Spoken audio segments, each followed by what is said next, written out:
साल खत्म हो रहा है और ये इस साल के अंत में तुम्हारे लिए लास्ट वॉइस नोट है। हेलो हाय, मेरा नाम पंकज जीना है और ये है वॉइस नोट। देखते ही देखते फिर एक साल खत्म हो गया। कभी कभी लगता है बहुत रफ्तार से दौड़ता है ये समय, पर इस समय की सबसे खास बात यह है कि ये बदलता जरूर है। इस साल में भी बहुत कुछ बदला है। अब तुम्हें क्या बताऊं यार, जिस जगह मैं हूं, जो काम मैं कर रहा हूं, वो मैंने कभी स्कूल जाते हुए तो बिल्कुल नहीं सोचा था। लगभग 3 किलोमीटर दूर था हमारा स्कूल।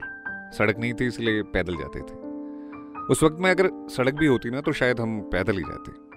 पहाड़ के लड़कों की तरह हमारा ख्वाब भी फौज में ही जाने का था बचपन में। फिर वो वक्त के हिसाब से बदलता चला गया। तो स्कूल में हम 3 लोग साथ जाते थे, मैं, मेरा बड़ा भाई और मेरे ताऊजी का लड़का संतू दा।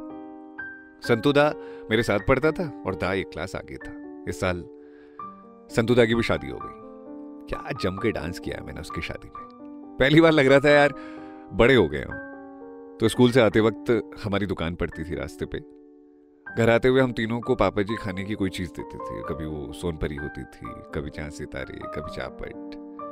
सोया बहुत पसंद था मुझे तब, अब नहीं है, वो अलग बात है। तो कुल मिलाकर रोज कुछ ना कुछ जरूर मिलता था। हम पैदल रास्ते में उसे खाते हुए आते और फिर किसी फिल्म के बारे में बात करते या स्कूल में घटी हुई किसी घटना के बारे में बात करते।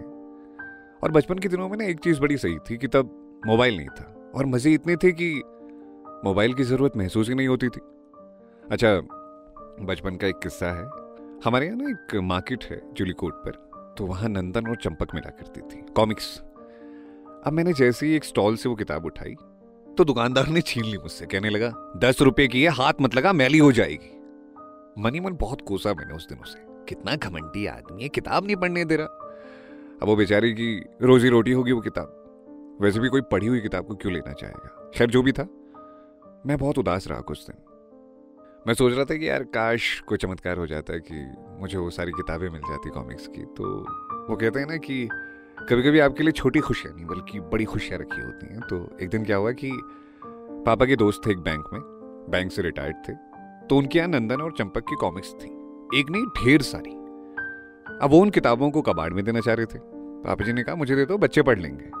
तो शाम तकरीबन 80 कॉमिक्स घर आ गई, जहां हम एक नहीं ला पा रहे थे। तो हम उसके बाद क्या करते थे, क्लास की किताबों में छिपा कर पढ़ा करते थे उनको। और तब से ऐसा चस्का लग गया मुझे कहानियों का, आज भी आदत है किताबें पढ़ने की। हाँ, मुझे नॉन फिक्शन ज्यादा अच्छा लगता है, मतलब जिसमें सीधी सी कहानी हो, जबरदस्ती उलझनों वाली चीजें ना हो। बाकी तुम बताना, तुम्हारी कैसी यादें हैं कॉमिक्स को लेकर, किसी कहानी को लेकर? क्या तुम पढ़ते हो अभी भी, या रील वगैरह में ही चला जाता है सारा वक्त? अच्छा, कोई बचपन की ऐसी याद जो तुमने किसी से शेयर ना की हो, वो भी बता सकते हो अगर तुम्हारा मन करे तो। बाकी अपना ख्याल रखना। कैसा लगा ये वॉइस नोट मुझे जरूर बताना। अगले वॉइस नोट में फिर करेंगे और दिल की बातें, कुछ तुम्हारी और कुछ मेरी बातें। अपना ख्याल रखना। और हाँ, साल खत्म होने के साथ साथ एक टाइट झप्पी पा जाओ। चलो चलो चलो, आंखें बंद करो, एक हाथ अपने बाएं कंधे पे रखो, एक दाएं कंधे पे, और टाइट कस लो। I love you. तो फिर मिलेंगे नए साल में नई उम्मीद के साथ। अपना ख्याल रखना। Bye bye, take care.